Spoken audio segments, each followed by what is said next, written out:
जीवन में प्रॉब्लम का आना पीड़ा नहीं है। पीड़ा तब होती है जब वो प्रॉब्लम टिकी रह जाती है। पीड़ा तब होती है जब उस प्रॉब्लम का सही से हमें सॉल्यूशन समाधान नहीं मिल पाता है।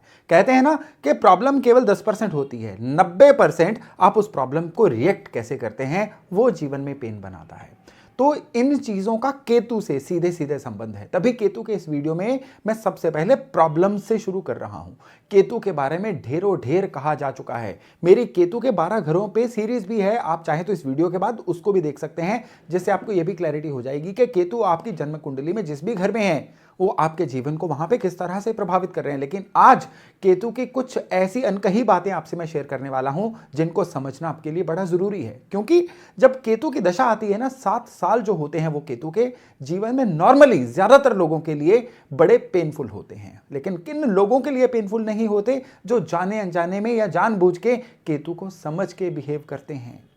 केतु किस तरह से वर्क करते हैं उसके लिए आपको यह जानना होगा कि यह ऊर्जा दरअसल काम किस तरह से करती है। इसको जान लेंगे ना तो केतु की पीड़ा का भी सॉल्यूशन जल्दी मिल जाएगा। और केतु जब सही होंगे ना, ये जीवन में 3 फर्क लेके आएंगे। पहला फर्क, आपके जीवन में स्थायित्व, स्टेबिलिटी लेके आएंगे। आप जीवन में सेटल कहलाओगे। और केतु जब अच्छे हो जाएंगे ना, घर परिवार में खुशियों का वातावरण। और सबसे बड़ी बात क्या है, जिस भी काम में हाथ डालेंगे ना, अब वो काम फिनिश होगा और आपको प्रॉफिट देके जाएगा। और केतु के खराब होने पे इसका बिल्कुल उल्टा होता है। जीवन में सेटलमेंट नहीं आती है, घर में कलेश रहता है, और आप जिस भी काम में हाथ डालते हैं ना, वो काम या तो बड़ा गिर पड़ के पूरा होता है, या जब तक पूरा होता है आपको नुकसान दे जाता है, या कई लोगों का तो 99 पे आके काम छूट जाता है, रुक जाता है। तो केतु को समझना और केतु के अनुसार उपाय करना और केतु को अलाइन रखना, ये बड़ा जरूरी है। और आज के वीडियो में हम यही चर्चा करने वाले हैं। नमस्ते, मेरा नाम है योगेश शर्मा। स्वागत है आपका happy life with Yogesh Sharma में। दोस्तों, इस वीडियो में आगे बढ़ने से पहले एक विनम्र निवेदन कि अगर अभी तक आपने अपने इस चैनल को सब्सक्राइब नहीं किया है तो कृपया सब्सक्राइब जरूर करिएगा और बेल बटन दबाना न भूलिएगा। केतु, राहु और केतु जो हैं एक ही नोड के 2 छोर होते हैं। केतु भी राहु की तरह एक छायाग्रही हैं, और आपको पता ही है कि राहु और केतु जो हैं बिल्कुल एक साथ 180 डिग्री पे अपने ज़ोडिएक चक्र में घूमते रहते हैं। राहु जहां पे इंसान से जो लेने के कारक हैं, केतु वहीं इंसान को देने के कारक हैं। केतु जब एक्टिव होते हैं ना, इंसान या तो दानी बन जाता है या मूर्खतापूर्ण रवैया अपना के चीजों को लुटाता रहता है। केतु वेस्टेज का कारक है और राहु जो है ये बिना सोचे समझे काम करने का कारक बन जाता है जब ये प्लेनेट खराब होते हैं। खैर, आज तो केतु की बात हो रही है ना, तो केतु की खराब होने की कुछ निशानियां पहले सुन लीजिए, फिर हम केतु की उन चीजों की चर्चा करेंगे जो अभी तक कहीं ना कहीं अनकही चीजें हैं। केतु खराब होने पे इंसान की बुद्धि ब्लॉक रहती है। इंसान कहीं ना कहीं मूर्खतापूर्ण रवैया अपना के अपने धन को लगाता रहता है या अपने हाथ से धन को फिसलने देता रहता है। यानी इंसान जब केतु खराब होते हैं ना, दूर की नहीं सोच पाता है, वर्तमान सही हो जाए चाहे उसके लिए फ्यूचर गिरवी पड़ जाए, इंसान इस तरह से सोचना शुरू हो जाता है। केतु शरीर पे असर किस तरह से करता है? केतु सबसे पहले तो राहु की ही तरह सही डायग्नोज नहीं होने देता। ये नाभि से नीचे के जो रोग हैं या रिप्रोडक्टिव ऑर्गन्स के जो रोग हैं ये भी दे देता है। केतु के खराब होने पे इंसान को गर्दन से नीचे के हिस्सों के रोग जो हैं वो ज्यादा परेशान करना शुरू कर देते हैं। केतु खराब होता है तो ये इंसान के करियर पे किस तरह का प्रभाव डालता है? खराब केतु वाले जो लोग होते हैं ना, उनका करियर भी एक ही लेवल पे रहता है, सैचुरेटेड रहता है। कभी भी वो एक पर्टिकुलर लिमिट से ज्यादा अपने करियर में आगे नहीं जा पाते हैं। अब केतु के नक्षत्र कौन से हैं? अश्विनी, मघा और मूला, 27 नक्षत्रों में ये 3 केतु के नक्षत्र हैं। आपने इन तीनों को समझ लिया, समझिए केतु को समझ लिया किस तरह से। अश्विनी ये ज़ोडिएक का सबसे पहला नक्षत्र है, उसके बाद मघा आता है और फिर एंड पे मूला नक्षत्र आता है। तो इसी तरह से केतु की यात्रा होती है। केतु शुरुआत करवाता है, हर शुरुआत अश्विनी नक्षत्र से होती है।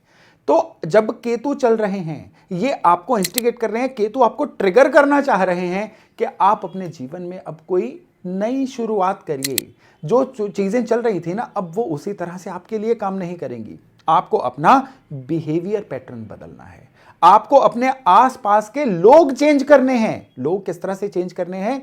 केतु आपको यह चीज रियलाइज करवाना चाहता है कि जो आपके सलाहकार हैं या जिन लोगों से जाने अनजाने में आप इंप्रेस हो रहे हैं ना, वो सही नहीं है। अब आपको कुछ और प्रोडक्टिव लोग अपने आसपास रखने होंगे। ये अलग बात है कि हम इस चीज को नहीं समझ के केतु को अपने खिलाफ कर लेते हैं, खराब कर लेते हैं, और फिर केतु की जो पीड़ाएं मैंने बताई वो आनी शुरू हो जाती हैं। तो केतु क्या शुरुआत करवाते हैं? काम कारोबार में कोई नई शुरुआत। अगर आप नौकरी वगैरह में हैं तो उसमें भी आप या तो इंस्टीट्यूशन चेंज करिए या नौकरी में कुछ इस तरह से वैल्यू ऐड करिए कि आपको ऑल टुगेदर अपने जीवन में ये एक बड़ा महत्वपूर्ण टर्निंग पॉइंट लगे। ये नहीं करेंगे तो केतु धीरे धीरे धीरे धीरे रस्टिंग करवाते जाएंगे, आपको जंग लगाते जाएंगे और धीरे धीरे आप प्रोफेशनली भी डी ग्रोथ की तरफ चले जाएंगे। दूसरे फिर आता है कि ये केतु जो हैं ये बहुत बड़े कारक होते हैं लर्निंग के, यानी केतु गुरु के चेले ही कहे गए हैं और गुरु जो हैं ये सबसे बड़े टीचर होते हैं। तो केतु के मामले में भी हमें लर्निंग हमेशा जो है इसको जारी रखना है।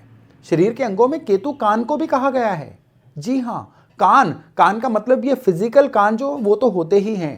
केतु के मामले में कानों का मतलब ये भी कहा गया है कि आपको केतु के फेज में सुनना चाहिए। सामने वाला क्या कहना चाह रहा है उसको सुनिए। आपके अराउंड जो फैमिली मेंबर्स हैं, आपके स्टाफ मेंबर्स हैं, आपके चाहने वाले हैं, यार दोस्त हैं, वो कहते क्या है सुनिए। जिनके केतु खराब होते हैं ना वो कहते ज्यादा हैं, सुनते कम हैं। कहा जाता है कि केतु के समय में कान जो है ना वो 2 की जगह पे 4 कानों के जितना सुनिए और जुबान जो है 1 की जगह पे उसका आधा बोलिए। यानी आपको डबल सुनना है और आधा बोलना है।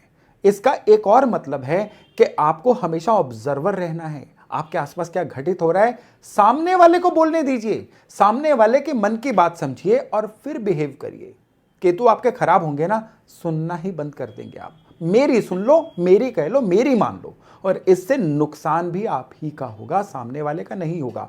फिर आप केतु के खाली उपाय करते रहिए, जितने मर्जी करते रहिए, केतु प्रसन्न नहीं होंगे। केतु प्रसन्न होते हैं केतु की तरह बिहेव करने से। अब कौन सा ग्रह रिश्वत लेता है मुझे बता दीजिए कि आपने शनि के लिए तेल दान कर लिया, केतु के लिए काला कंबल दान कर लिया और केतु सही हो गए। ऐसा नहीं होता है। सबसे पहले आपको उन ग्रहों की ऊर्जा के अनुसार खुद को अलाइन करना पड़ता है, फिर उन ग्रहों की डोनेशन करिए। वो जो डोनेशन है ना, अब वो अलाइनमेंट को पक्का करेगी और आपको उस ग्रह का फायदा दिलवाएगी। सबसे बड़ा जो पॉइंट मिस होता है ना वो यही होता है कि लोग क्या करते हैं, किसी प्लेनेट का दान तो करते रहेंगे लेकिन उस प्लेनेट की ऊर्जा को समझे बिना उसके अकॉर्डिंग खुद को अलाइन नहीं करेंगे। तो केतु की अलाइनमेंट जो है ना, देखिए अश्विनी, मघा और फिर मूला, फिर यहां पे मूला नक्षत्र तक आते आते इंसान जो है ये कहते हैं केतु मोक्षकारक भी होता है। तो इसका मतलब यह है कि हमने चीजों को शुरुआत की, उसको अच्छे से सबसाइड किया और फिर उसके बाद एंड पे चीजों को सही ढंग से फिनिश किया। अब मोक्ष को फिनिशिंग से भी जोड़िए। केतु के समय में कोई काम अधूरा नहीं छोड़ना है। आपके जितने ज्यादा रिसोर्सेज भी लग जाएं, एक्स्ट्रा समय भी लग जाए, तो भी केतु कहते हैं कि काम को कंप्लीट करिए। जब आप विलफुली जोर लगा के परिस्थितियों के विपरीत जाके भी किसी काम को कंप्लीट करना शुरू कर देते हैं ना, तो केतु प्रसन्न हो जाते हैं। फिर आप चाहे केतु के दान करिए, अब केतु 100 गुना ज्यादा आपको फल देना शुरू करेंगे। और जब केतु फल देते हैं ना, ये इंसान अपने जीवन में ग्रोथ बड़ी तेजी से लेता है। राहु और केतु की एक खासियत होती है ना कि जब ये फेवर करनी शुरू करते हैं ना, ये ग्रोथ की तेजी बहुत बढ़ा देते हैं। यानी कि इंसान जो है बाकियों से बहुत तेजी से आगे निकल जाता है, चाहे पीछे से वो बहुत पीछे रह चुका हो, कोई मैटर ही नहीं है। केतु ब्रांडिंग भी होते हैं, आपके गुडविल भी होते हैं। तभी केतु का सिंबल झंडा भी बोला गया है। झंडा कहां लगता है? झंडा वहां लगता है जहां पे इंसान का अपना अथॉरिटी का एरिया हो। तभी सेनाएं जो होती हैं, फोर्सेस, वो जीतने के बाद अपना झंडा लहराती है वहां पे।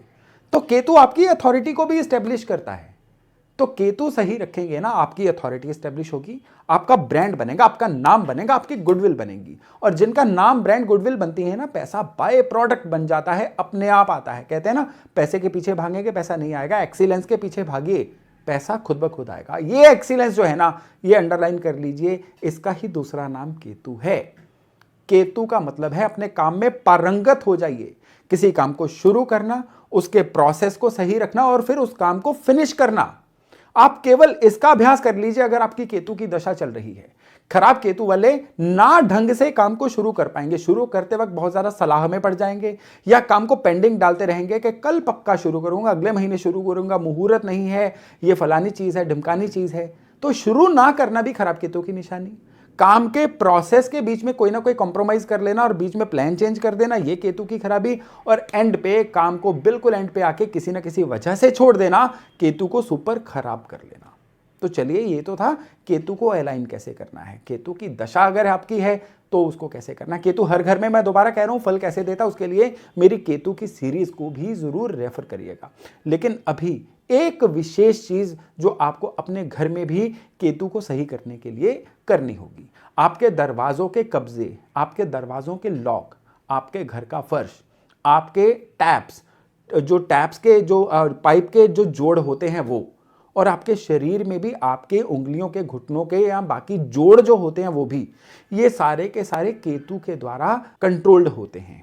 और इनको हमेशा स्वस्थ रखना, सही रखना, ये भी केतु को सही रखना ही होता है। यानी अगर आपके घर की टैप्स या फर्श खराब हो रहे हैं, उनको रिपेयर करवाइए, केतु सही हो जाएंगे। आपको जोड़ों की दर्द आ रही है, उसको इग्नोर मत करिए, फिजिशियन के पास जाइए, उसका इलाज करिए, ये भी केतु को सही रखना होता है। और केतु जब सही होते हैं, केतु पुत्र संतान भी कहलाते हैं। कई लोगों को ऐसा होता है ना, लग्न में केतु होता है तो पुत्र संतान आने के बाद जीवन में तरक्की शुरू होती है। कई लोगों के 5वें घर में केतु होते हैं तो वो क्या करते हैं, जब केतु के अकॉर्डिंग बिहेव करना शुरू कर देते हैं तो उनकी नेम एंड फेम बढ़ती है और बदले में उनको सक्सेस भी मिलती है। तो केतु को ये जो सारे खेल हैं ना, केतु की ऊर्जा को समझने के बाद ही उसके रिजल्ट आप ले सकते हैं। दोस्तों, ये जो जानकारी है ना, ये बड़ी अमेजिंग जानकारी है और बहुत ही हार्डली आपको किसी प्लेटफॉर्म पे ये जानकारी मिलेगी। तो मैं आशा करूंगा कि इस जानकारी को आप थोड़ा सा मंथन करेंगे, इसको रिपीट करके भी सुनेंगे और फिर इसको इवैल्यूएट करेंगे कि ये आपके जीवन में कहां कहां पे घटित हो रही है, कहां कहां पे आपने केतु के एट्रीब्यूट्स को मिस किया था और फिर आपके जीवन में वो पीड़ाएं आई थी जो मैंने केतु की पीड़ाएं आपको बताई हैं। तो अगर आपके जीवन में ऐसा कुछ हुआ है ना, तो कमेंट सेक्शन में इसको मेंशन करना मत भूलिएगा और केतु को सही करके अपने जीवन को सही करना भी मत भूलिएगा। तो चलिए, ये टॉपिक था यहीं तक। बहुत जल्द हम मिल रहे हैं नए टॉपिक, नए विषय के साथ। तब तक अपना खूब ध्यान रखिएगा। नमस्कार।